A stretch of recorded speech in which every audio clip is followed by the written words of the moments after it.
শুরু করছি সরাসরি লাইভ ফোন ইন অনুষ্ঠান, যে অনুষ্ঠান আপনাদের সুস্থ থাকার অনুষ্ঠান, যেখান থেকে আপনারা জেনেছেন কিভাবে সুস্থ হয়ে ওঠা যায়।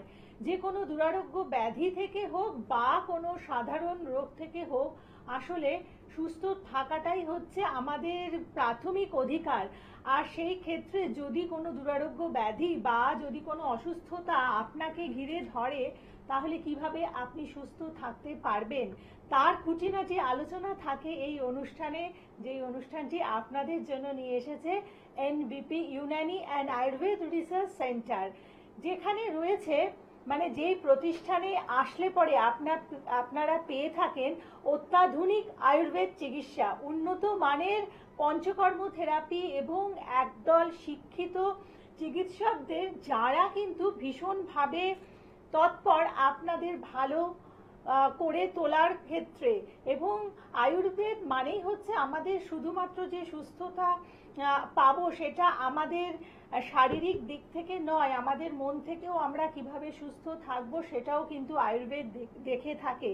তাই আমাদের আধুনিক জীবনে সুস্থ থাকতে হলে প্রত্যেককে অবশ্যই আয়ুর্বেদের সাথে চলতে হবে এবং আয়ুর্বেদের মাধ্যমে আমরা কিন্তু দীর্ঘায়ু লাভ করতে পারি, সুস্থ থাকতে পারি। এবং আপনাদের মধ্যে থেকে যারা যারা ভীষণভাবে অপারেশনে ভয় পেয়ে থাকেন, সুচ কাচির জায়গাগুলো যারা ভয় পান, তাদের জন্য কিন্তু আয়ুর্বেদ শ্রেয়।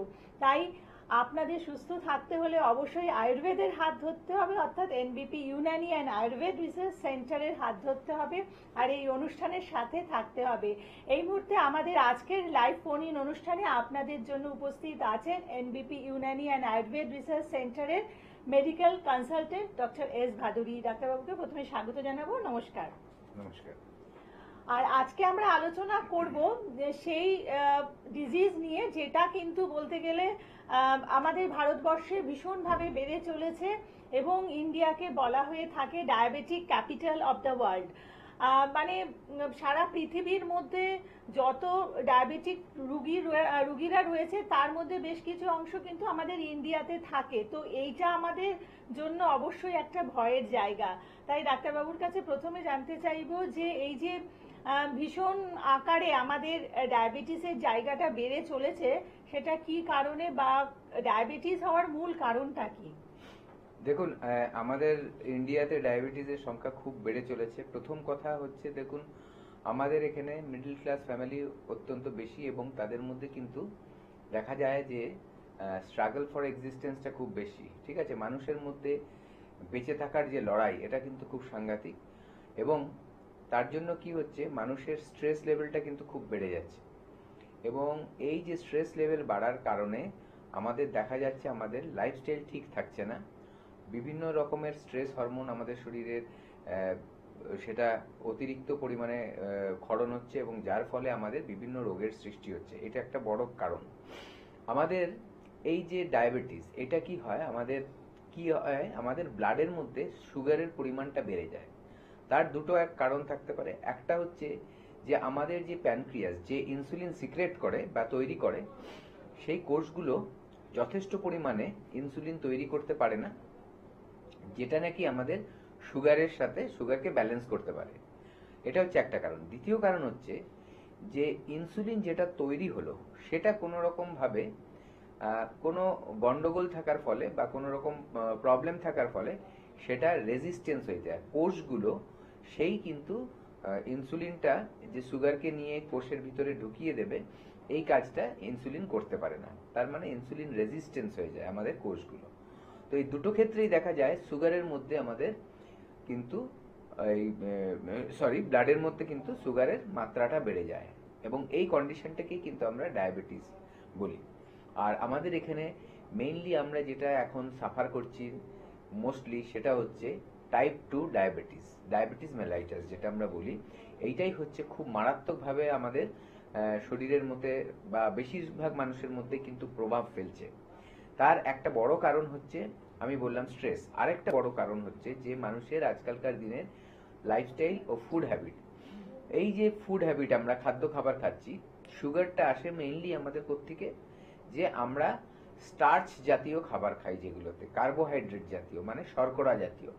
এখান থেকেই শর্করা জাতীয় খাবারগুলোকে যখন আমাদের পরিপাক হয় হতে হতে আমাদের সুগারে কনভার্ট হয়, যেটা তারপরে গ্লুকোজে কনভার্ট হয়। ঠিক আছে, এইটাই আমাদের শরীরে অতিরিক্ত মাত্রায় কিন্তু জমা হতে থাকে আজকালকার দিনের খাদ্য খাবারের মধ্যে। দেখুন, আপনি বাইরের খাবার যখনই খাবেন, প্রত্যেকটা খাবারে দেখুন এই যে তৈরি হচ্ছে তার মধ্যে কিন্তু ময়দা জাতীয় জিনিসটা প্রচন্ড পরিমাণে। আপনি ফাস্ট ফুড খাবেন, দেখুন সবকিছুর মধ্যে ময়দা আছে, বেশির পরিভাগটাই কিন্তু ময়দা। আমরা ভাবি যে চিকেন আছে বা ডিম আছে, এগুলো হচ্ছে খুব অল্প সামান্য পরিমাণ, এবং সেটা কিন্তু অতটা ক্ষতিকারক না, কিন্তু যেটা আমাদের অতিরিক্ত মাত্রায় যদি আমরা কার্বোহাইড্রেট খাই সেটা যত ক্ষতি করবে।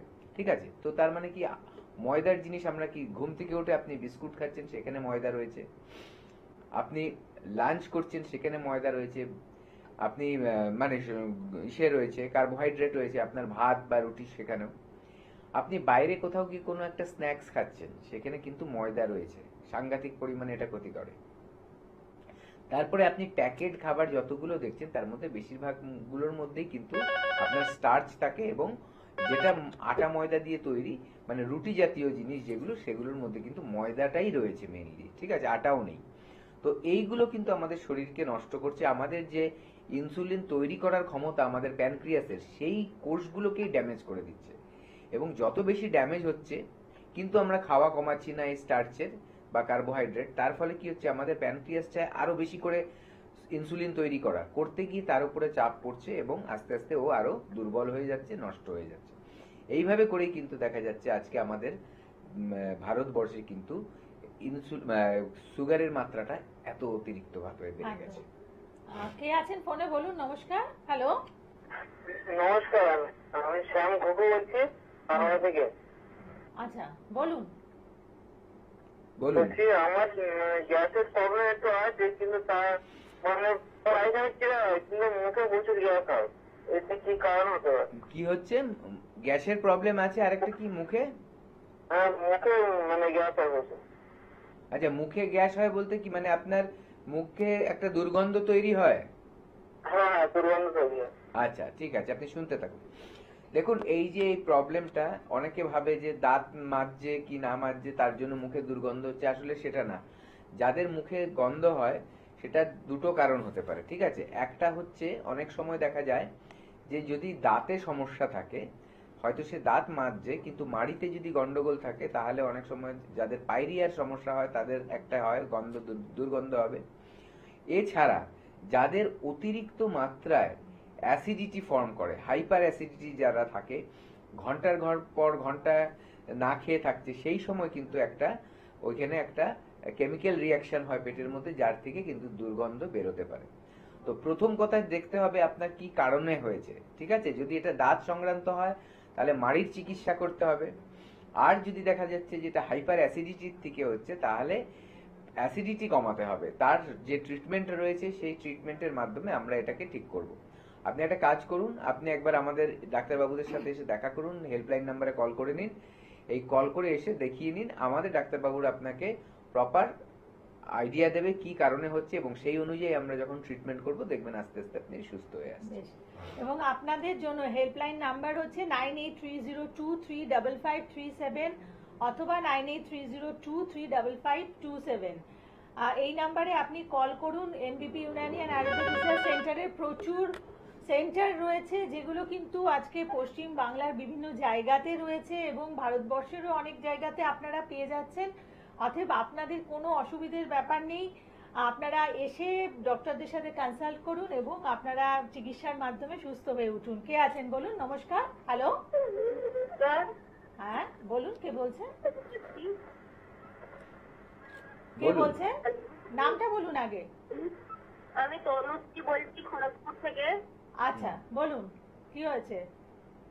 কি মানে হয়েছে, মানে আমাদের প্রচুর ঠান্ডা লেগে যাচ্ছে, মানে ঔষধ এনে খাচ্ছি, ঠান্ডা লেগে গেলে ঠান্ডার ওষুধ খাচ্ছি, তারপরে 4-5 দিন বাদে আবার ঠান্ডা লেগে যাচ্ছে। নাকে কথা হচ্ছে তাই তো? হ্যাঁ। নাক ব্লক হয়ে যাচ্ছে, নাক বন্ধ হয়ে যাচ্ছে ঠান্ডা লেগে? নাক বন্ধ হয়ে যাচ্ছে, ঠান্ডা লেগে যাচ্ছে, সর্দি বেরোচ্ছে। হ্যাঁ, দেখুন কি করবেন বাড়িতে আমি প্রথমে বলে দিচ্ছি, ঠিক আছে? সেটা আপনি শুনুন ভালো করে। ডেইলি ভেপার নিন, মানে সবচেয়ে ভালো হচ্ছে আপনি গরম জলটা ফোটাবেন, ফুটিয়ে সেই যে ভেপারটা, সেই ভেপারটা নাক মুখ দিয়ে টানুন, তাহলে দেখবেন নাকের ব্লকটা খুলে যাবে। আর সম্ভব হলে তার মধ্যে একটু যে লবণ আছে লবণ দিয়ে দিন, ঠিক আছে, 1 চামচ নুন দিয়ে জলটা ফোটান। এইটা দেখবেন না ভেপারটা যখনই আপনি নাক দিয়ে টানতে থাকবেন আস্তে আস্তে নাকের ব্লকগুলো খুলবে। এবং আরেকটা লাভ হবে যে সর্দি যখন হয় আমাদের যে শ্বাসনালীতে তার মধ্যে মিউকাস তৈরি হয়, আঠার মতো জিনিস তৈরি হয়, যেটা আমাদের নিঃশ্বাস নিতে অনেক সময় কষ্ট হয়, সেটাও দেখবেন আস্তে আস্তে গলছে। সারাদিনে এই জিনিসটা আপনি 2বার থেকে 3বার করুন, 2-3 দিনের মধ্যেই দেখবেন আপনি খুব আরাম পাচ্ছেন। দ্বিতীয়ত আরেকটা কাজ করতে হবে, ডেইলি 2বার করে পায়ের পাতাটা জলের মধ্যে চুবিয়ে রাখুন, মানে হাঁটুর নিচ অব্দি করলেই হবে, জলের মধ্যে চুবিয়ে রাখুন। কিরকম জল? গরম জল। কতটা গরম জল? মোটামুটি 40 ডিগ্রি সেন্টিগ্রেড, মানে 40 ডিগ্রি সেন্টিগ্রেডের মধ্যে রাখবেন মোটামুটি, মানে যেই টেম্পারেচারটা আপনি সহ্য করতে পারছেন, আধ ঘন্টা চুবিয়ে রাখবেন। দেখবেন আপনার যে ঠান্ডার একটা চোখ দিয়ে জল পড়া বা নাক দিয়ে যে কষ্ট হচ্ছে বা নিঃশ্বাস নিতে কষ্ট হচ্ছে, সবগুলোর উপরেই কিন্তু এটা খুব ভালো কাজ করবে, ঠিক আছে। আবার আরেকটা জিনিস করতে হবে, যদি দেখছেন আপনার যে কাফ যদি থাকে, মানে কাশি হচ্ছে বা সর্দি যেটা হচ্ছে, বুকে ঘড়ঘড় করছে, এরকম যদি সিচুয়েশন থাকে, তাহলে কি করতে হবে, একটা খুব ভালো জিনিস আমি বলে দিচ্ছি, সেটা বানিয়ে কাদ বানিয়ে খাবেন। তার মধ্যে কি কি থাকবে? পিপুল আর যষ্টি মধু, এই দুটো জিনিস আপনি কোথায় পাবেন? এই দুটো জিনিস আপনি পেয়ে যাবেন দশকর্মার দোকানে, ঠিক আছে। তার সাথে সাথে যদি কাশির ব্যাপারটা থাকে তাহলে বাসক পাতা অ্যাড করবেন, এবং তার সাথে লং নেবেন, লবঙ্গ, যেটা আমরা লবঙ্গ বলি, লবঙ্গ দেবেন, গোলমরিচ দেবেন, ঠিক আছে। যদি কফ না থাকে তাহলে আদা দেবেন, কফ থাকলে আদা দেবেন না। এগুলো সব একসাথে করে 1 গ্লাস জলের মধ্যে ফোটাবেন, ফুটিয়ে ফুটিয়ে জলটাকে 1 কাপ করবেন, তাহলে সব রসগুলো বেরিয়ে আসবে এটার থেকে। ওটা ছেঁকে নিয়ে তার মধ্যে 1 চামচ মধু, ভালো মধু দিয়ে ওটা নাড়িয়ে খাবেন। এরকম ভাবে সারাদিনে 2 থেকে 3বার করুন, দেখবেন 2-3 দিনের মধ্যেই আপনি কিন্তু একটা ভালো রেজাল্ট পাবেন। আর ঠান্ডা জলে স্নান একদম করবেন না। বাইরে যখন বেরোচ্ছেন, এখন সবার একটা অ্যালার্জির টেন্ডেন্সি হচ্ছে, যেহেতু বাইরে ধুলোবালিটা এখন খুব বেশি বাড়ছে, কারণ হচ্ছে ওয়েদারটা ড্রাই হচ্ছে। একটা মাস্ক ব্যবহার করুন, ঠিক আছে। আর যদি বাইরে রাতের বেলা বেরোন বা খুব ভোরে বেরাচ্ছেন, তাহলে কপালটা ঢেকে রাখবেন, বিশেষ করে কান, কপাল, নাক, এগুলোকে যত প্রোটেক্ট রাখবেন আপনার ঠান্ডা বাতাসটা ঢুকতে পারবে না, ধুলোবালিটা ঢুকতে পারবে না। এইভাবে একটু চলুন, ভালো থাকবেন। যদি দেখছেন কয়েকদিনের মধ্যে কোনো রিলিফ পাচ্ছেন না, একটুও ভালো হচ্ছে না, তাহলে কিন্তু আমাদের কাছে এসে যোগাযোগ করবেন। এর জন্য কিন্তু মেডিসিন খেতে হবে তখন, ঠিক আছে। এইভাবে করে চলুন, আশা করছি ঠিক হয়ে যাবে, না হলে হেল্পলাইন নম্বরে কল করে নেবেন। বলুন। হ্যালো হ্যালো, হ্যাঁ হ্যাঁ নমস্কার, বলুন, কে বলছেন? আমি বলি আমার দোষ কম্বল হচ্ছে, সেই তারই একটু উপশমের জন্য আপনাদের কাছে আমি ফোনটা করছি। হ্যাঁ, কি সমস্যা হচ্ছে একবার বলুন, হ্যাঁ, সমস্যাটা আরেকবার বলুন। গ্যাস, আপনার বয়স কত? আমার বয়স মোটামুটি এখন 62-63। 62-63। আপনার এই গ্যাসের প্রবলেমটা কতদিন ধরে আছে? এটা মোটামুটি আজ বছর 2 একটু বেশি হয়েছে। এতদিন ধরে আপনি কোনো কি চিকিৎসা করেছেন? না, চিকিৎসা সেরকম কিছু হয় নাই, তবে ওই গ্যাসের ট্যাবলেট কিছু খেয়েছি। আচ্ছা আচ্ছা, এটা কি আপনার রেগুলার হয় না মাঝে মাঝে হয়? না, রেগুলার হয় নাই, মাঝে মধ্যেই হয়। হ্যাঁ, আচ্ছা, খাওয়া দাওয়াটা কি একটু বেশি তেল মশলা জাতীয় খাবার হয়? না না, খাওয়া দাওয়া কিন্তু আমাদের মোটামুটি ঠিকই আছে, কিন্তু তার ভিতরে কোনো সময় একটা রিক্স খাবার খাওয়া হয়। হ্যাঁ, তখনই কি সমস্যাটা হয়, তাই তো? ওই সময়গুলোই সমস্যা বেশি হয়। আচ্ছা, আর আরেকটু বলুন আমায়, আপনার কি রেগুলার তেলে ভাজা খাওয়ার অভ্যাস আছে? ধরুন চপ টপ এই ধরনের? হ্যাঁ, ওগুলো তো মাঝে মধ্যে 2-1টা খাওয়া হয়েই যায়। আচ্ছা, ঠিক আছে স্যার, আপনি শুনতে থাকুন, আমি বলছি কি করতে হবে আর কেন হচ্ছে এটা। দেখুন, প্রথম কথা হচ্ছে এই যে অ্যাসিডিটিটা, এইটা বাড়ে আমাদের খাবারের ধরন থেকে। যদি আমরা এমন কিছু খাদ্য খাবার খাই যার মধ্যে অ্যাসিড হওয়ার ব্যাপারটা বেশি থাকে বা অ্যাসিডিক নেচারের, সেই খাবারগুলো খেলে কিন্তু আমাদের এই ব্যাপারটা হওয়ার চান্স থাকে। কেমন কোন কোন খাবারগুলোতে হতে পারে? আপনি যদি প্রোটিন জাতীয় খাদ্যগুলো খুব বেশি খান এবং শাকসবজি একেবারেই না খান বা খুব কম খান, তাহলে এটা হতে পারে। এছাড়া যে আপনি তেলে ভাজা, অতিরিক্ত তেল মশলা দিয়ে রান্না করা অথবা তেলে ভাজা জিনিসগুলো, ভাজা পোড়া যেটা বলি আমরা, বেশি খাচ্ছেন, অথবা দেখা যাচ্ছে যে খাসির মাংস, চর্বি জাতীয় খাবারগুলো বেশি খাচ্ছেন, বেশি কষিয়ে রান্না করছেন, তো এইসব ক্ষেত্রে কি হয়, আমাদের পেটের মধ্যে অ্যাসিডটা বেড়ে যায়। এই অ্যাসিডটাকে কমাতে গেলে আমাদের খাদ্য খাবার এমন খেতে হবে যে যার মধ্যে অ্যালকালাইন থাকে, মানে ক্ষার জাতীয় খাদ্য খাবার। ক্ষার জাতীয় খাদ্য খাবার সবচেয়ে ভালো হচ্ছে শাকসবজিতে, ফলমূলে থাকে। তাহলে আমার ডেইলি খাবারের মধ্যে আমার শাকসবজিটা বেশি রাখতে হবে, আর এই প্রোটিন বা ভাজা পোড়া এগুলো কম রাখতে হবে। ঠিক আছে? কিরকম আমার খাবারের ধরনটা হওয়া উচিত?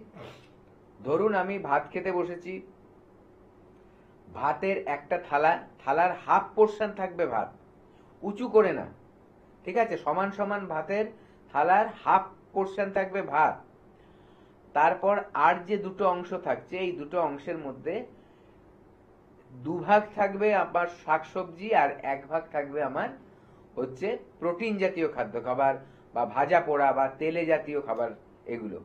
তাহলে দেখবেন আপনার কিন্তু ব্যালেন্স হয়ে যাবে। ঠিক আছে? এটা হচ্ছে প্রথম। দ্বিতীয় কথা আপনার মাথায় রাখতে হবে, আপনার খাবারের মধ্যে এমন জিনিস থাকতে হবে যেটা আপনার পায়খানাটা পরিষ্কার করবে ডেইলি। অনেকে আছে ডেইলি পায়খানায় যায়, বলে আমার ডেইলি হয়, কিন্তু পরিমাণ মতো হয় না, এটাও মাথায় রাখতে হবে। ঠিক আছে? পরিমাণ মতো যদি কারো পায়খানা না হয়, তার মানে সেই মলটা পেটের মধ্যে জমে থাকে। পেটের মধ্যে জমে থাকলে সেটার মধ্যে একটা ফার্মেন্টেশন হয়, মানে পচন শুরু করে। এই পচনটা যখনই হবে তখন কিন্তু পেটের মধ্যে গ্যাস হবে, এবং এই শরীর মানে পেটের মধ্যে বর্জ্য পদার্থ থাকা সত্ত্বেও যদি আপনি খাওয়া দাওয়া করেন তার মধ্যে বা বেশি খেয়ে ফেলেন, দেখবেন আপনার অ্যাসিডিটি বেড়ে গেছে। এগুলো মাথায় রেখে চলতে হবে। আরেকটা হচ্ছে খাওয়া দাওয়ার সময়। খাওয়া দাওয়ার সময়টা মেনটেন করবেন। সকালবেলা ঘুম থেকে ওঠার পর 1 ঘন্টার মধ্যে হালকা ব্রেকফাস্ট করবেন। আপনি ফলও খেতে পারেন। ঠিক আছে? বিভিন্ন ধরনের ফল একসাথে মিশিয়ে মোটামুটি আপনার যা ওজন তত 100 গ্রাম খেতে পারেন। ধরুন আপনার 50 কেজি ওজন, তাহলে 500 গ্রাম। যদি 60 কেজি হয় 600 গ্রাম, যদি 70 কেজি হয় 700 গ্রাম। সব রকম ফল মিলিয়ে এই কোয়ান্টিটির ফল খেতে পারেন। এইটা খেলে কিন্তু আপনার শুরুটা দিনের খুব ভালো হলো, যে আপনি হালকা খাবার এবং ক্ষার জাতীয় খাবার দিয়ে শুরু করলেন। পেটটা আপনার কিন্তু ঠান্ডা থাকবে এবং আপনার কনস্টিপেশনও হতে দেবে না। এটা হচ্ছে প্রথম। দ্বিতীয় কথা কি, দুপুরের খাবারটা 12টা থেকে 1টার মধ্যে চেষ্টা করবেন, যতটা তাড়াতাড়ি পারবেন 12টা থেকে 1টার মধ্যে। এটা হচ্ছে সবচেয়ে ভালো টাইম যখন আমাদের খাওয়াটা ভালো করে হজম হয়। রাত্রের খাওয়াটা আবার হালকা করবেন। যাই খাচ্ছেন, রুটি খাচ্ছেন, ভাত খাচ্ছেন, যেটাই খাচ্ছেন, পরিমাণ কমিয়ে দেবেন। দুপুরের খাবারটা কেমন হলো আমি দেখে বললাম। রাতের খাবারে কিন্তু পুরো থালার 4 ভাগের 1 ভাগ আপনি রুটি বা ভাত খাবেন। ঠিক আছে? আর বাদ বাকির মধ্যে যতটা জায়গা থাকবে হাফ পোর্শন খাবেন ভেজিটেবলস, আর হচ্ছে 4 ভাগের 1 ভাগ খাবেন হচ্ছে প্রোটিন। এইভাবে করে যদি খাওয়া দাওয়া করতে পারেন এবং তাড়াতাড়ি খেয়ে নিতে পারেন রাত্রের খাবারটা মোটামুটি 7টা 8টার মধ্যে, দেখবেন আপনার পেটের হজমের সমস্যা আস্তে আস্তে কমবে, আপনার গ্যাস অ্যাসিডিটি কমতে থাকবে, এবং দেখবেন যাই খাচ্ছেন হজম হয়ে যাচ্ছে, কোনো কষ্ট হচ্ছে না। এইগুলো যদি আপনি মেনটেন করেন, দেখবেন আপনার শরীরে যে অন্য রোগগুলো সেগুলো কিন্তু চট করে আসবেন না। কেমন কোলেস্ট্রলের প্রবলেম চট করে আসবে না, লিভারের প্রবলেম আসবে না। কোলেস্ট্রল ঠিক থাকলে দেখা যাবে যে আপনার প্রেশারটা চট করে বাড়ছে না। ঠিক আছে? তার সাথে সাথে কি আপনার আপনার প্যানক্রিয়াসের ফাংশনটাও ঠিক থাকতে থাকবে। যতটা খারাপ হয়েছে সেটা আর বাড়বে না, বরঞ্চ আস্তে আস্তে কমতে থাকবে। এইভাবে মেনটেন করে চলুন, আর আমাদের সাথে একবার কনসাল্ট করুন। যদি পার্মানেন্ট একটা সলিউশন চান, যে তাড়াতাড়ি সলিউশন চান, যে কিভাবে এটা সম্পূর্ণভাবে সুস্থ হয়ে যাবে, তাহলে আমাদের হেল্পলাইনে একবার কল করে নিন।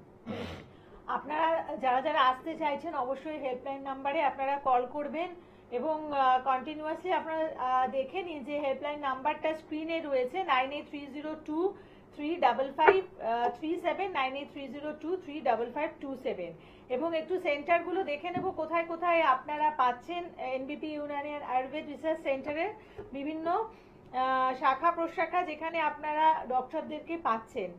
খড়গপুরে বসছেন ডক্টর এন ভট্টাচার্য, শিলিগুড়িতে পাচ্ছেন ডক্টর এস ঘোষালকে, বহরমপুরে থাকবেন ডক্টর এ হালদার, শিলচরে থাকছেন ডক্টর বি শর্মা, গৌহাটিতে থাকছেন ডক্টর এস ঘোষাল, কৃষ্ণনগরে বসছেন ডক্টর এ হালদার, ডিব্রুগড়ে ডক্টর এস ঘোষালকে পাচ্ছেন, হলদিয়াতে থাকছেন ডক্টর এ হালদার, হেরিয়াতে বসছেন ডক্টর এ হালদার এবং বনগাঁতে পাচ্ছেন ডক্টর এন ভট্টাচার্যকে, রায়গঞ্জে থাকছেন ডক্টর এস ঘোষাল, ক্যানিং এ থাকছেন ডক্টর আর দে, মালদাতে থাকছেন ডক্টর বি শর্মা এবং বর্ধমানে থাকছেন ডক্টর এন ভট্টাচার্য, বাঁকুড়াতে বসছেন ডক্টর এ হালদার, আলিপুর দুয়ারে থাকবেন ডক্টর বি শর্মা, দুর্গাপুরে বসছেন ডক্টর এন ভট্টাচার্য এবং নিউ কোচবিহারে থাকছেন ডক্টর এস ঘোষাল, আরামবাগে বসবেন ডক্টর এ হালদার, বোলপুরে থাকছেন ডক্টর এস ভাদুরী, জামশেদপুরে বসবেন ডক্টর এন ভট্টাচার্য এবং গঙ্গারামপুরে আপনারা পাচ্ছেন ডক্টর এস ঘোষালকে, আসানসোলে বসবেন ডক্টর বি শর্মা, পুরুলিয়াতে থাকছেন ডক্টর এ হালদার এবং কাকদ্বীপে থাকছেন ডক্টর এস খান। তো এই হচ্ছে বিভিন্ন শিডিউল যেখানে আপনারা ডক্টরদের পাচ্ছেন। তাছাড়া মেন সেন্টার তো আপনারা মধ্যমগ্রামে পাচ্ছেন, হাওড়াতেও সেন্টার রয়েছে। অতএব যারা যারা আসতে চাইছেন আপনারা হেল্পলাইন নাম্বারে ফোন করুন, সেখান থেকে কিন্তু আপনার যে নিকটবর্তী সেন্টার হবে সেখান থেকেই গাইড করে দেবে। তো আমরা একটা খুব ভালো মানে ডায়েট চার্ট পেলাম, যেটা কিন্তু মানে সুষম আহার যেটাকে বলে, যার মাধ্যমে সুস্থ থাকা যায়। কিন্তু যাদের ডায়াবেটিস হয়েছে বা যাদের সুগারের মাত্রা বেশি রয়েছে তাদের ক্ষেত্রে ডায়েট চার্টটা কি হবে, মানে তারা কিভাবে কন্ট্রোল করবে খাবারগুলো? প্রথম কথা, আমাদের যাদের দেখুন আমাদের যে এই যে টাইপ 2 ডায়াবেটিস, আমরা অনেক সময় দেখি পেশেন্টরা বলে যে আমি 20 বছর ধরে ওষুধ খেয়ে যাচ্ছি, 20 বছর ধরে ওষুধ খেয়ে যাচ্ছি, আগে শুধু ট্যাবলেট খেতে হতো, এখন আমার ইনসুলিন ইনজেকশন নিতে হচ্ছে, খুব কষ্টদায়ক, রেগুলার মেনটেন করতে হয়, আমি আমার পছন্দের কিছুই খেতে পারি না। ঠিক আছে, এইটা না ওটা বারণ, সবই বারণ, কোনো নেমন্তন্ন বাড়িতে গিয়েও খেতে পারি না। আসলে সেটা নয়, একটু কিছু বুঝতে হবে। প্রথম কথা যে এইটা আমাদের জানতে হবে কি থেকে আমাদের এই সুগার স্পাইকটা হয়ে যায়, মানে ফট করে বেড়ে যায় আমাদের সুগার, যার জন্য আমাদেরকে বারণ করে দেওয়া হয় এত কিছু খাবেন না। কিন্তু সেটা যদি আমরা বুঝে খেতে পারি তাহলে কিন্তু আমরা কিন্তু সুস্থ থাকতে পারবো, ওটা আমরা আলোচনা করছি। বলুন, কে আছেন? হ্যালো। হ্যালো, হ্যাঁ নমস্কার। হ্যাঁ আমি কলকাতা থেকে বলছি, এয়ারপোর্ট থেকে বলছি। বলুন কি প্রবলেম হচ্ছে? আমার হঠাৎ করে গলাটা একটু জ্বালা করছে। গলাটা জ্বালা করছে, ঠান্ডা লেগেছে আপনার? বুঝতে পারছি না সেটা, কিন্তু খুব গলাটা জ্বালা করছে, আমি জল খাচ্ছি তাতেও যেন জ্বালা করছে। দেখুন এই জ্বালাটা দুরকম হয়, ঠিক আছে, অনেক সময় ঠান্ডা লাগলেও গলা জ্বালা করে, এখন শীতের প্রভাব পড়ছে, একটা ওয়েদার চেঞ্জ এই টাইমে হতে পারে, তার সাথে যদি আপনার কি করবো একটু বলে দিন না। এবং যদি আমি বলছি শুনতে থাকুন, এবং যদি তার সাথে যদি আপনার কারো কারো ক্ষেত্রে যদি হাইপার অ্যাসিডিটি হয়, বুক গলা জ্বালা করে, সেটাও আরেকটা কারণ। এটা আপনার একটু বুঝে নিতে হবে কোন কি জ্বালা করছে, কারণ আমরা তো আপনাকে সামনে দেখতে পাচ্ছি না। প্রথমে বলি, যেহেতু ওয়েদারটা চেঞ্জ হচ্ছে, এই বুক জ্বালাটা যদি হঠাৎ করে হয়ে থাকে এর মধ্যেই, আর তাহলে আমি বলবো যে ফার্স্ট একটা কাজ করুন, আপনি কিন্তু ভেপার নেওয়া শুরু করুন। ঠিক আছে, জলের পরিমাণ বাড়িয়ে দিন, জল বেশি করে খান। শীতকালেও কিন্তু বডি ডিহাইড্রেটেড হয়, মানে জলের পরিমাণ কিন্তু শরীর থেকে কমতে থাকে, বাষ্পীয়িত হতে থাকে বেশি, ঠিক আছে, ঠান্ডার জন্য, যেটা এসি রুমে থাকলে হয়। সেম জিনিস শীতকালে হয়, তার জন্য স্কিন ড্রাই হয়ে যায়। এর জন্য আপনার জলের পরিমাণটা ঠিক রাখতে হবে। ওই শীত বলে জল খাবো না করলে হবে না, আপনি হালকা গরম জল খান, অসুবিধা নেই তাতে। এটা করুন, জলের পরিমাণ বাড়ান এবং ভেপার নেওয়া শুরু করুন। যেই ভেপারটা কি, ফুটন্ত জল নাবিয়ে যে ধুয়োটা উঠবে, বাষ্পটা উঠবে, সেই বাষ্পটা নাক দিয়ে মুখ দিয়ে টানা শুরু করুন। সারাদিনে দুবার এরকম করে করুন, ঠিক আছে। যদি ঠান্ডা লাগার ব্যাপার থাকে দেখবেন আপনি রিলিফ পাবেন। আর যদি দেখছেন যে অ্যাসিডিটি হয়ে থাকছে, যে খাওয়ার ধরন এরকম, তার জন্য গলা জ্বালা করছে, বা আগেও হয়েছে কোনো সময়, বা আপনি বুঝতে পারছেন খাওয়া দাওয়াটা একটু গন্ডগোল হয়েছে, তার জন্য গলা জ্বালা করছে, তাহলে খাওয়াটা একদম যতটা পারেন এখন কমিয়ে দিন। কিরকম কমাবেন? মাছ, মাংস, ডিম, এই যে এইসব জিনিস বা দুধের জিনিস, এগুলো এখন বন্ধ রাখুন। শাকসবজিটা বেশি করে খান, অল্প তেলে রান্না করুন, ঠিক আছে। ভাত খান, যেটা আপনার সহজ পাচ্য, যে অনেকে রুটি সহ্য হয় না, ওখানে একটা প্রোটিন থাকে গ্লুটেন বলে, অনেকে রুটি খেলেও অ্যাসিড হয়ে যায়, তো তা না খেয়ে যাদের ভাত সহ্য হচ্ছে তারা ভাত খান। এটা খান, অনেকক্ষণ গ্যাপ দিয়ে রাখবেন না, ঠিক আছে, অল্প অল্প করে খাবার খাবেন। সকালে ব্রেকফাস্টে অল্প খাবার খান, তারপরে লাঞ্চে একটু বেশি খান, সন্ধ্যাবেলায় একদম হালকা কিছু স্ন্যাক্স খান, আর রাতের খাবারটা হালকা খাবেন। তো এইভাবে মেনটেন করুন। খাওয়ার আধ ঘন্টা আগে জল খাবেন, খাওয়ার 40 মিনিট মিনিমাম পরে জল খাবেন। সারাদিনে জলের মাত্রাটা বাড়িয়ে দেবেন এখানেও, ঠিক আছে? আর পটিটা ক্লিয়ার হচ্ছে কিনা দেখবেন। তো এইভাবে করুন। তার পাশাপাশি কি করুন, রাত্রেবেলা একটু জলের মধ্যে মৌরি এবং জিরে ভিজিয়ে রাখুন, সকালবেলা ওই জলটা ছেঁকে খেয়ে নিন, ঠিক আছে? শুরুতে ঘুম থেকে উঠেই ওটা ফার্স্ট খেয়ে নেবেন। তো যদি আপনার অ্যাসিডিটির ব্যাপার থাকে দেখবেন অনেকটা রিলিফ পাবেন। এতেও যদি তাড়াতাড়ি না কমে তাহলে বলবো তাহলে আমাদের ডাক্তারি চিকিৎসাটা করতে হবে আয়ুর্বেদের মাধ্যমে। তো একবার হেল্পলাইন নাম্বারে কল করে আমাদের কাছে চলে আসবে। বেশ। তা যারা ডায়াবেটিসের আক্রান্ত রয়েছে তাদের ক্ষেত্রে ডায়েট চার্ট বা প্রথমে আগে শুনে নেব যে ডায়াবেটিস হয়েছে এটা কেউ বুঝবে কি করে, মানে সিমটম গুলো কি কি? দেখুন, সবচেয়ে কমন সিমটম যেটা আমরা দেখতে পারি যে বারে বারে প্রস্রাব হওয়া, ঠিক আছে? এটা সবাই জানে যে বারে ঘন ঘন যখনই কারো দেখবেন নর্মাল ভাবেই হচ্ছে, তো অনেকেই ভাবে সুগার হয়ে গেছে নাকি, এই কথাটা কিন্তু আমরা অনেকের মুখেই কিন্তু আমরা শুনতে পাই। এটা হচ্ছে প্রথম।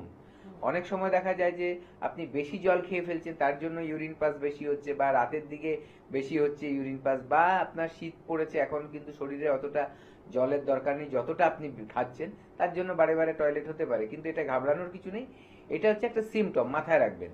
দ্বিতীয়ত কথা, বারে বারে তেষ্টা পাওয়া, জল তেষ্টা পেতে পারে, ঠিক আছে? এটা হচ্ছে দ্বিতীয়টা।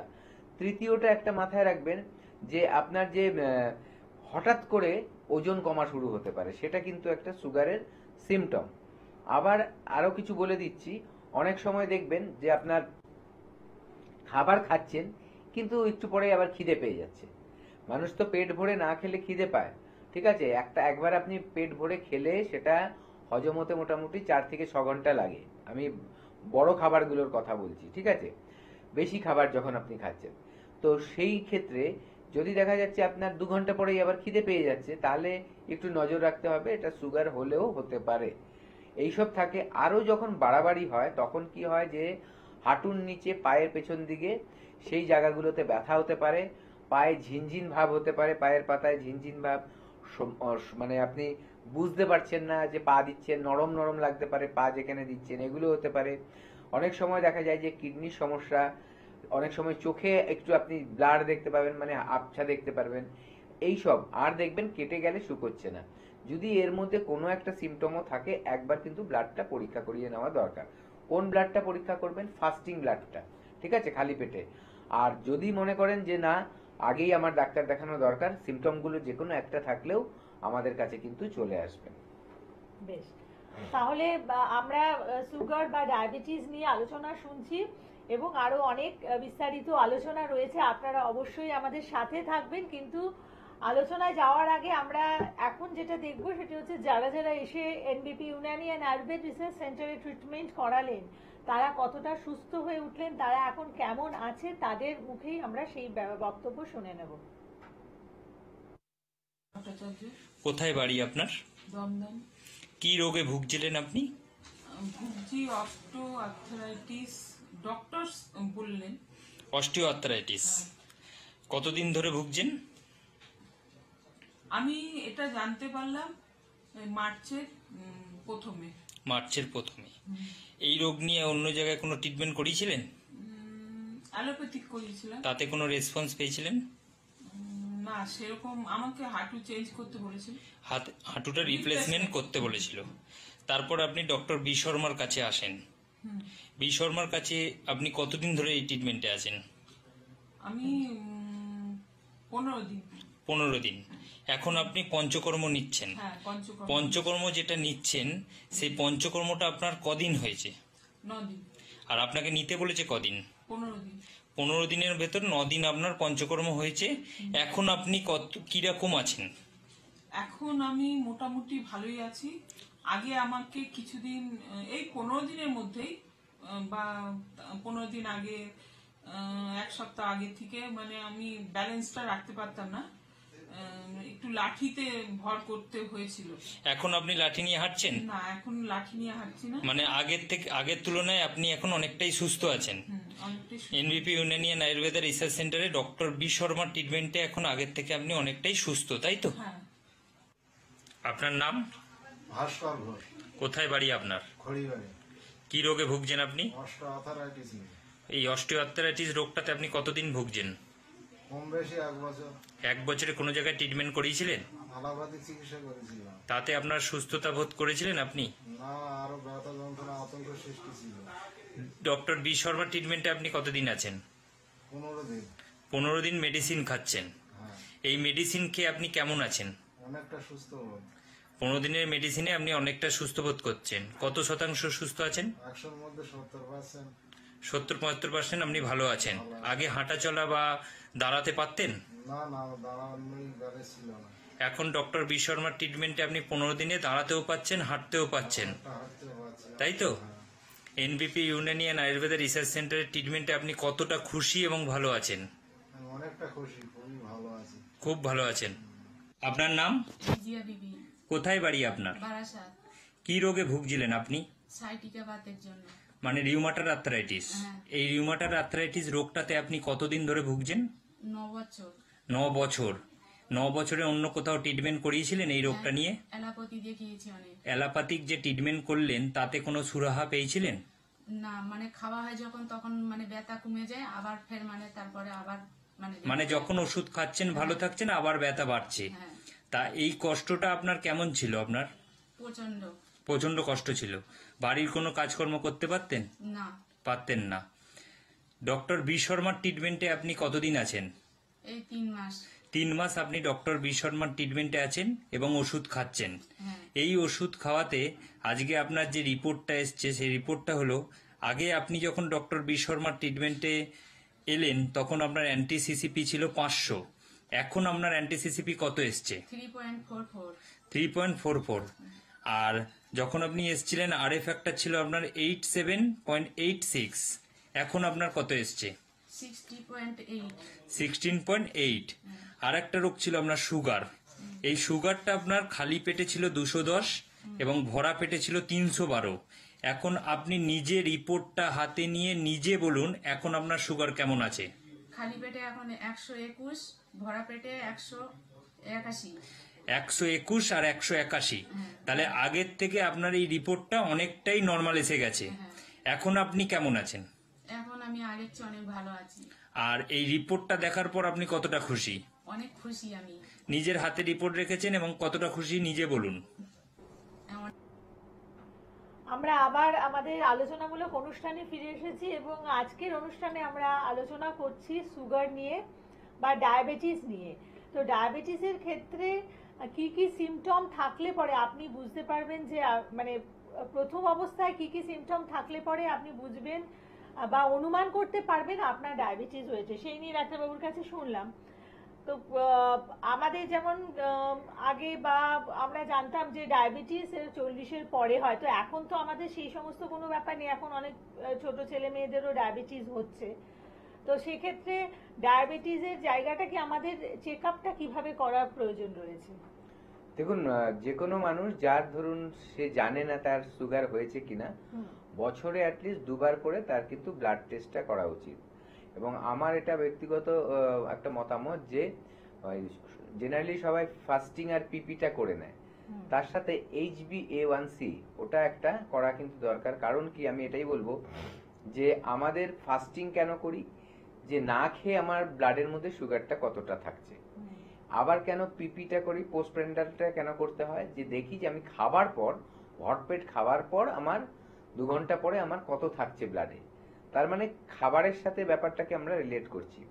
এবার ধরুন একদিন আপনি ধরুন উপোস থেকে যদি করেন, মানে দুপুরের খাবারটা এতই হালকা খেলেন যে যেখানে আপনার শর্করা জাতীয় খাবারটা থাকলোই না, তাহলে হয়তো সেদিন যা রিডিং আসবে বা আপনার যে মানে কতটা সুগার আছে সেটার যে রিডিংটা আসবে, আরেকদিন ধরুন আপনি শর্করা জাতীয় খাবারটাই বেশি খেলেন দুপুরবেলা, তো তাহলে তার রিডিংটা তো পরিবর্তিত হতে পারে। ঠিক আছে, কারণ এটা তো আপনি যেমন খাচ্ছেন তার উপরে নির্ভর করছে। তো তার জন্য HbA1c-টা করলে কি হবে, আপনার একটা অ্যাভারেজ 3 মাসের আমরা একটা গড় জানতে পারবো যে আপনার কেমন থাকে। তার উপরে নির্ভর করে কিন্তু তখন আমাদের ডাক্তারবাবুরা আপনাকে ট্রিটমেন্টটা সেইভাবে করতে পারবে। যদি দেখা যাচ্ছে সেগুলো বেশি রয়েছে তাহলে কিন্তু মেডিসিন দিয়ে ট্রিটমেন্ট করা যাবে এইভাবে। এবার যে জানছেন না তার জন্য বছরে 2বার করে নিলে যদি হয়ে থাকে তাহলে কিন্তু একটা আমাদের চোখের সামনে চলে আসবে, হ্যাঁ এর ডায়াবেটিস হয়েছে অথবা প্রি ডায়াবেটিক, মানে ডায়াবেটিস হওয়ার চান্সেস আছে এমন জায়গায় সুগারটা থেকে যাচ্ছে। তো এইভাবে জানা যায়। আর ধরুন সিমটম গুলো তো বললাম, এবার আমরা যেটা একটু আলোচনা করছিলাম খাদ্য খাবারের ব্যাপারটা, যে কিভাবে মেনটেন করব, এটা একটা বড় ব্যাপার। দেখুন আজকাল কিন্তু এটা বলা হচ্ছে টাইপ 2 ডায়াবেটিসকে রিভার্স করা যায়, এবং এটা একটা কিন্তু লাইফস্টাইল ডিসঅর্ডার বলা হচ্ছে, ঠিক আছে। এটা প্রচন্ড মারাত্মকভাবে ছড়াচ্ছে। আমাদের ভারতবর্ষে সবচেয়ে বেশি ক্যাপিটাল অফ ডায়াবেটিস বলা হচ্ছে সারা বিশ্বের মধ্যে। তার হচ্ছে লাইফস্টাইলটা কিন্তু মেন। আপনি ওষুধ খেতে থাকুন, লাইফস্টাইল যদি ঠিক মতো না রাখতে পারেন দেখবেন আপনার ওষুধের ডোজ কিন্তু কাজে লাগবে না। আপনি ধরুন মডার্ন মেডিসিন খাচ্ছেন, আপনাকে একটা মেপে ওষুধ দিল, দেখা যাবে যে পরের মাসে এতটাই বেড়ে গেছে ওই ডোজটা, তার মানে লাভ হলো না কিছু। আপনি এটাকে দুটো জিনিস করতে হবে, একটা হচ্ছে লাইফস্টাইল চেঞ্জ করতে হবে, খাদ্য খাবারের ধরন, ব্যায়াম, অ্যাক্টিভিটিস সেগুলো, মানসিক চাপ কমাতে হবে, ঘুম ঠিক টাইমে করতে হবে, এগুলো করতে হবে। তার সাথে সাথে আপনার কিন্তু রুট কজ, আমি যেটা প্রথমেই বলেছিলাম শুরুতে, যে আমাদের যে প্যানক্রিয়াসের যে কোষগুলো ইনসুলিন তৈরি করতে সাহায্য করে সেগুলো নষ্ট হয়ে যায়, ঠিক আছে, সেইটাকে আমাদের রিপেয়ার করতে হবে। আর এটা কিন্তু আয়ুর্বেদার দ্বারাই কিন্তু সম্ভব, রিপেয়ার করতে হবে এবং আর যাতে খারাপ না হয় সেটা রাখতে হবে। কারণ দেখুন একটা জিনিস খেয়াল করবেন, আপনার বাড়ির যে বাচ্চা রয়েছে তাকে যখন আপনি ছোটবেলায় খাইয়ে দিতেন, যতদিন আপনি খাইয়ে দিচ্ছেন সে কিন্তু, না খাইয়ে দিলে সে কিন্তু খেতে চায় না, আপনি খেয়াল করে দেখবেন। কিন্তু যখন থেকে আপনি হাত দিয়ে খাওয়ানো শুরু করলেন, প্রথমে সে খাবে না 1-2 দিন, আস্তে আস্তে যখন ও বুঝতে পারলো যে হাত দিয়ে মুখে তুলে খাওয়া যায়, ও কিন্তু আস্তে আস্তে ওটা হ্যাবিট করে নেবে। তার মানে আপনার বাচ্চাকে আপনি যেমন হ্যাবিট করাচ্ছেন সেটাই কিন্তু হয়ে যাচ্ছে, ঠিক আছে, রেগুলার যে জিনিসটা হচ্ছে। এবার ইনসুলিন তৈরি হয় প্যানক্রিয়াস থেকে। এবার আপনি যদি বাইরে থেকে খালি ট্যাবলেট আর ইনজেকশনের মাধ্যমে ইনসুলিন সাপ্লাই করে যান, তাহলে প্যানক্রিয়াসটা আস্তে আস্তে ঘুমিয়ে পড়বে, ও আরো অকেজো হয়ে যাবে, ওর ক্ষমতা আরো কমে যাবে, কারণ তো অ্যাক্টিভিটি হচ্ছে না, সে তো কাজ করছে না, ঠিক আছে। তার জন্যই আমাদের সেইটা না করে কি করতে হবে, রুট কজ, যে কারণে আমাদের যে ইনসুলিনটা ঠিক হচ্ছে না সেই জায়গাটাকে আমাদের ঠিক করতে হবে। তাহলে দেখা যাবে একটা টাইমের পর আস্তে আস্তে কিন্তু আমাদের আর ওষুধ খেয়ে আমাদের সুগার মেনটেন করতে হবে না, এমনিতেই কিন্তু আমরা সুগার মেনটেন করতে পারবো। আচ্ছা বলুন, কে আছেন? হ্যালো। হ্যাঁ নমস্কার, আমি ওই অশোকনগর হাসপাতাল থেকে অভিষেক বেরা করছি। বলুন। হ্যাঁ বলছি, অ্যাকচুয়ালি শীতকাল যখন এই মুভমেন্ট থেকে শুরু হয়েছে, তো কোমর ব্যথা, পায়ে ব্যথা, এই প্রবলেম গুলো আমার প্রত্যেক বছরই হয়, কিন্তু এই বছর দেখছি অতিরিক্ত বেশি হচ্ছে। তো এটা যদি ডাক্তারবাবু কিছু ঘরোয়া সলিউশন কিংবা কি করবো যদি একটু গাইডলাইন দেন তো খুব ভালো হয়। আচ্ছা আপনি শুনুন, প্রথম কথা হচ্ছে আমি বলবো যে খাবারের দিকে একটু নজর রাখবেন। এই টাইমে আমাদের যে এই যাদের ব্যথার ব্যাপারটা রয়েছে তাদের মেইনলি কি হয়, তাদের এই যে বাত, পিত্ত, কফ, ত্রিদোষ বলা হয় আয়ুর্বেদে, ঠিক আছে।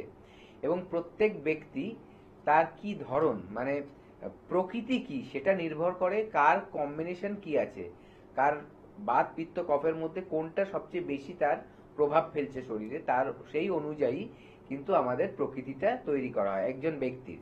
তো সেক্ষেত্রে এই ঠান্ডার সময় কিন্তু বাতের যে ব্যাপারটা সেটা কিন্তু বেড়ে যায়, মানে বাতের প্রকোপটা বেড়ে যায়, ঠিক আছে।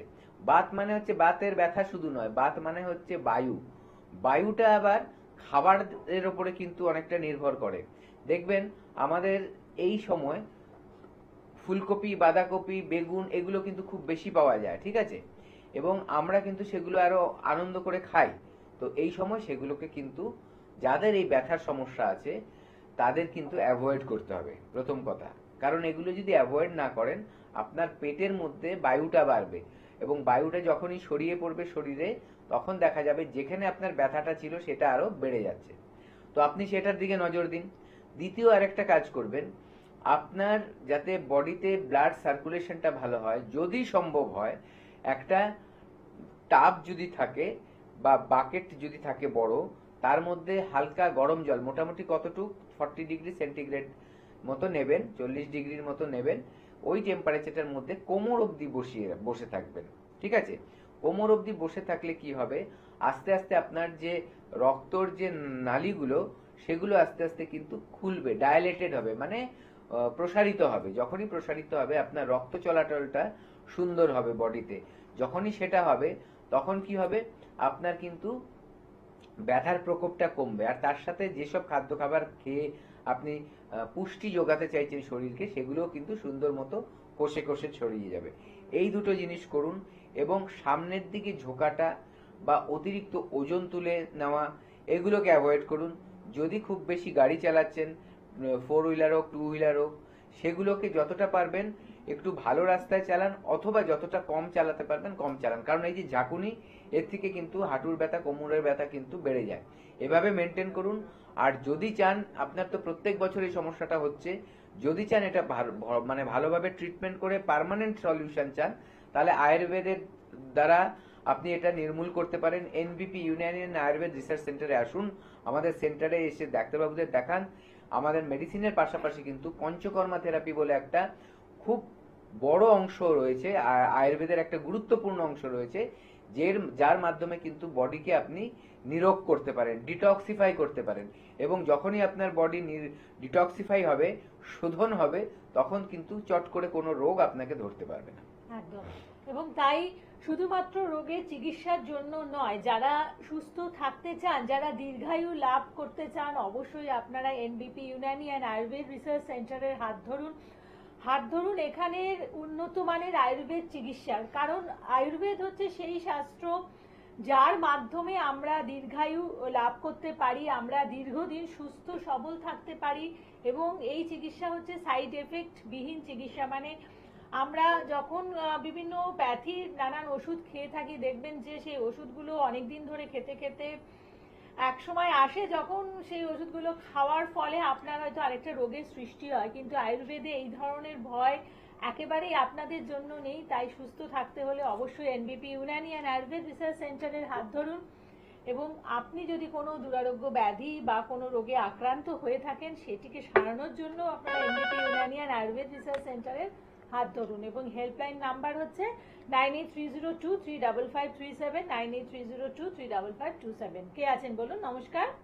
নমস্কার, আমি খড়গপুর থেকে শঙ্কর থেকে বলছিলাম। বলুন। নমস্কার। নমস্কার।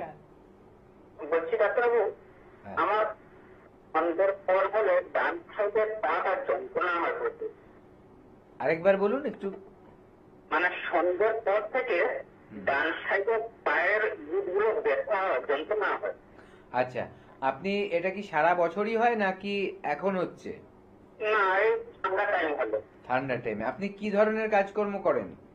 আমি একটু মানে পার্সেলের কাজ করি। পাতকলের? পার্সেলের কাজ? হ্যাঁ। মানে ডেলিভারির কাজ করেন? হ্যাঁ। আপনার কি সাইকেল বা বাইক এগুলো চালাতে হয়? সাইকেলটা চালাতে হয়। আচ্ছা, আর আপনার পায়ের যে গাঁটে গাঁটে ব্যথাগুলো হচ্ছে, এটা শীত পড়লেই হচ্ছে তাই তো, সন্ধ্যের পর? আচ্ছা, আপনি শুনুন, আমি আপনাকে বলে দিচ্ছি। বয়স কত? আচ্ছা, আপনার বয়সটা জানা হলো না, যাই হোক আমি পুরোটাই আমি বলছি, আপনি শুনুন, বুঝতে পারবেন। দেখুন, আমাদের হাড়ের শক্তি কিন্তু বয়সের সাথে সাথে কমতে থাকে।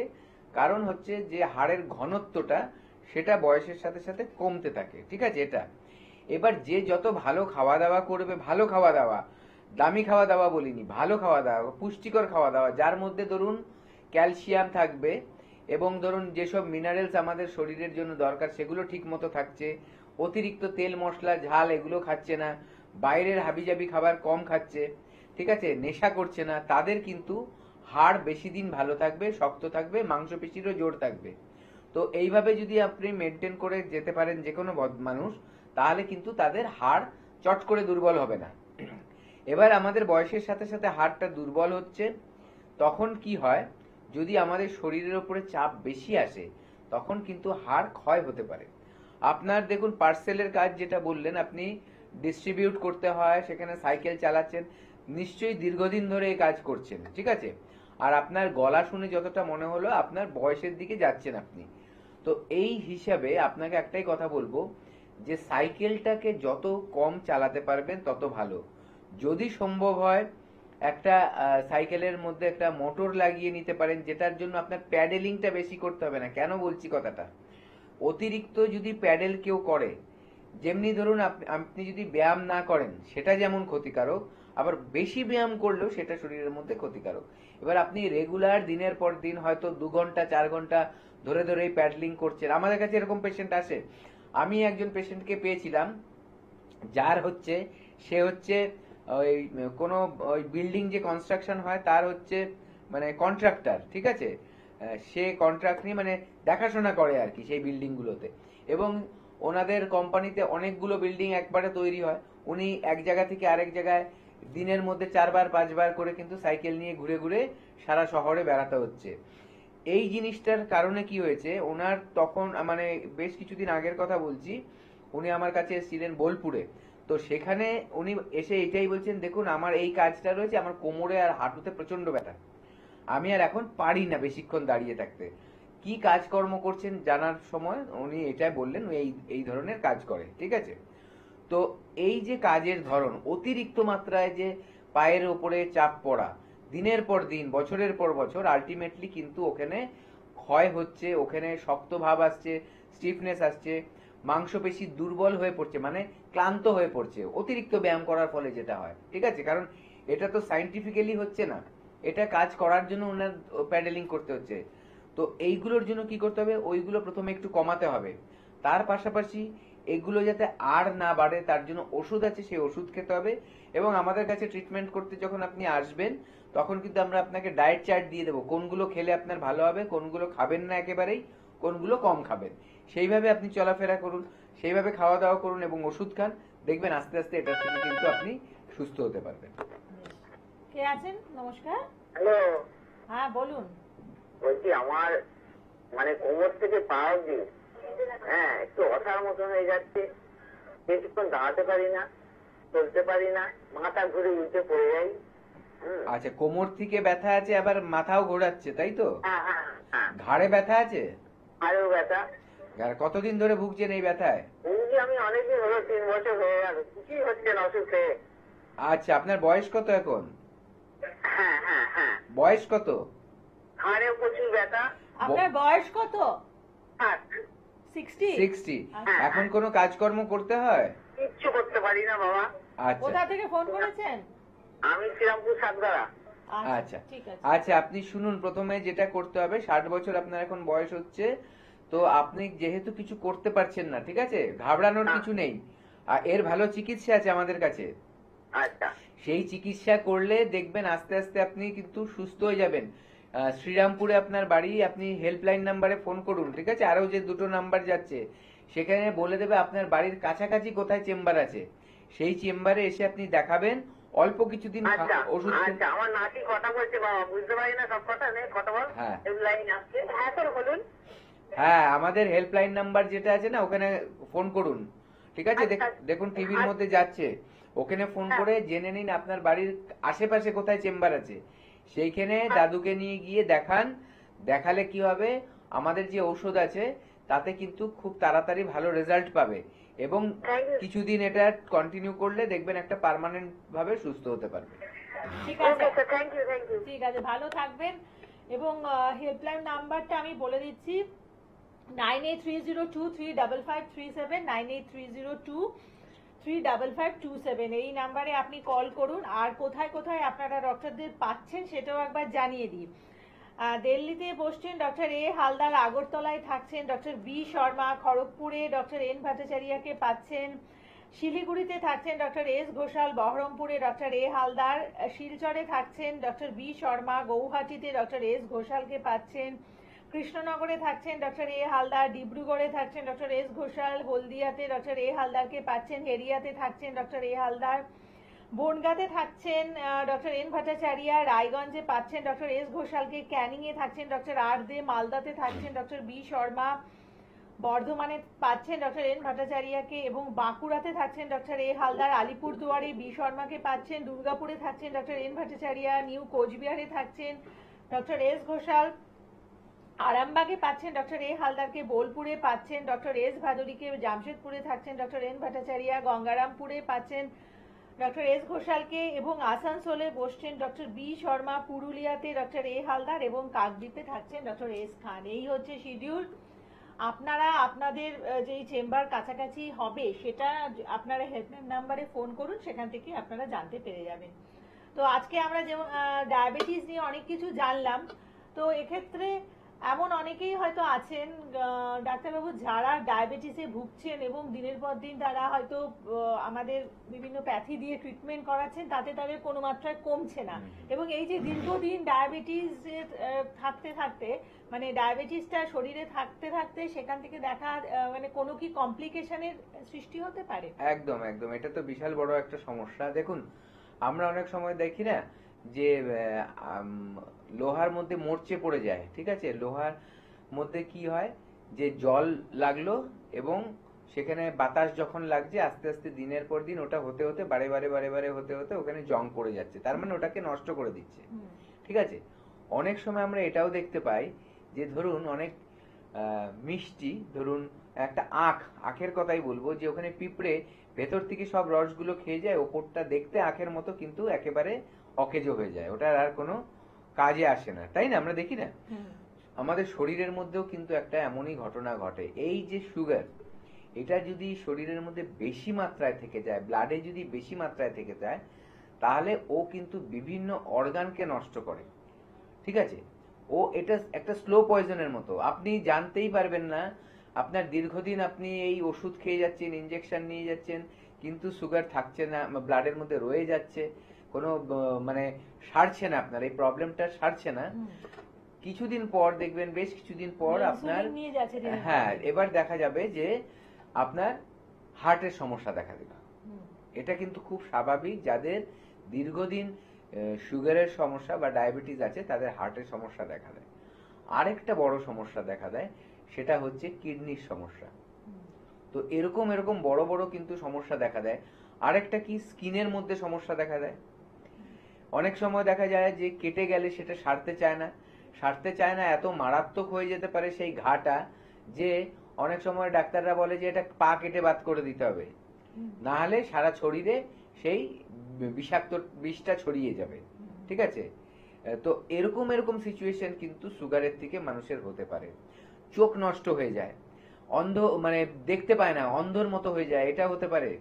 তা ঠিক আছে, নার্ভ দুর্বল হয়ে যায়, কি হয়, সে হাঁটতেই পারবে না, পায়ের মধ্যে ঝিনঝিন করবে, অসাড় হয়ে থাকবে, তারপরে পা দিল এক জায়গায় সে বুঝবে না। তো এমন কন্ডিশন হয় পায়ের তলায় যে তার হয়তো কোনো বোধই নেই যে তার পায়ের তলায় একটা পেরেক পুঁতে গেছে, ঠিক আছে। যখন সে রক্তটা দেখতে পাচ্ছে তখন সে বুঝছে যে তার পায়ের তলায় পেরেক পুঁতেছে। তাহলে এরকম যদি হয়, সে জানতেই পারলো না, সেখানে ইনফেকশন হলো, তাহলে তো পা কেটে বাদ দিতেই হবে। তো এত মারাত্মক ভাবে কিন্তু এফেক্ট করতে পারে মানুষের এই সুগার বা ডায়াবেটিস। তো এটাকে কিন্তু আমাদের অবশ্যই ঠিক করতে হবে, পার্মানেন্ট ভাবে ঠিক করতে হবে, যাতে আমার সারা জীবন ওষুধের উপরে ভরসা করে না থাকতে হয়। কে আছেন বলুন? নমস্কার। হ্যালো, আমি হ্যাঁ বলুন।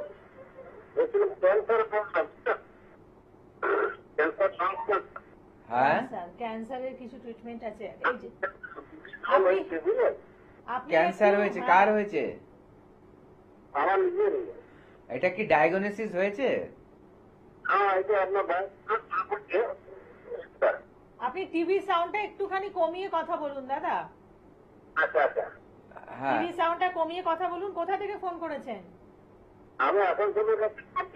আচ্ছা, আসানসোল। দেখুন আমাদের সংস্থার নাম আপনি নিশ্চয়ই জানেন, এনবিপি Unani and Ayurveda research centre, ঠিক আছে। এইখানে কিন্তু কঠিন থেকে কঠিন রোগের কিন্তু চিকিৎসা করা হয়।